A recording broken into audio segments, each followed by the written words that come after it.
I got home from a business trip and noticed my slippers were still wet. I asked Mary if we'd had anyone over. She froze for just a second, then laughed it off. Come on, you know I'm terrible with people. I just like quiet weekends at home. Isn't that what you always said you loved about me? That I'm so low maintenance? I gave her a vague smile and waited until she left to go shopping. Then I went through the apartment, room by room. Someone had used my razor. A pair of pajamas in the closet had been worn. But the kicker? The box of condoms in the nightstand was completely empty. 2 days, 12 condoms. Guy had stamina, I'll give him that. I swallowed my anger and pulled out my phone. Get me all the security footage from our building for the past 2 days. And keep it quiet. Next day at work, the footage was already in my inbox. I clicked it open and scrubbed through. Clear as day. Time stamped down to the second. Starting 3 days ago, some guy had been coming and going from my place. A lot. The last clip was from an hour before I got home. The elevator opened. He stepped out with his arm around Mary's waist. They stopped right outside our door and kissed. Long, slow, the kind of kiss where you can't tell where one person ends and the other begins. Mary's hand slipped inside his coat. I'd never seen her like that. So eager. So hungry. I knew exactly who he was. Dean Gilbert, Mary's new assistant. I'd seen his resume. 25.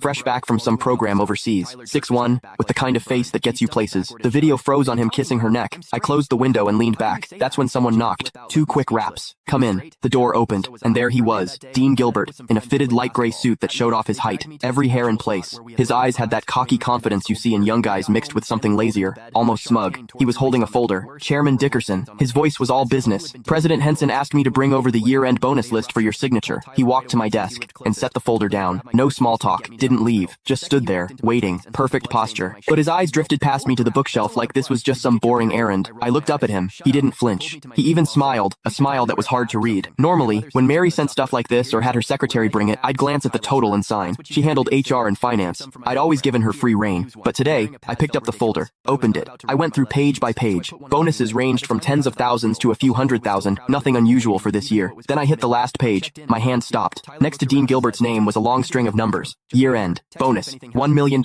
And in the notes, plus one company BMW, 730 Li, $1 million. A BMW 7 Series. For an assistant who'd been here less than 6 months. I stared at that number for 2 seconds. Then I looked up. Dean was watching me. That little smile had gotten bigger, and there was something in his eyes now impatience. Chairman Dickerson, is there a problem? His tone was still polite, but there was an edge, a push. Miss Henson is waiting to head out. He made sure to emphasize those last words. I picked up my Mont Blanc pen and uncapped it. The tip hovered over the signature line. Didn't touch down. Mr. Gilbert, you've been with the company about 5 months now, right? My voice gave nothing away. 1 week shy of 5 months. Quick answer. Smooth. I said nothing. I signed. Thank you, Chairman Dickerson. He took the folder back, flipped to check my signature, then closed it. And right as he turned to leave, I caught it. His lips moved, fast and silent. No sound. But I could read it clear as day. 3 syllables. Old bastard. He didn't even bother closing the door behind him. I stayed in my chair. Didn't move. The pen cap clicked back into place. Click the link in my bio to get the full story for free.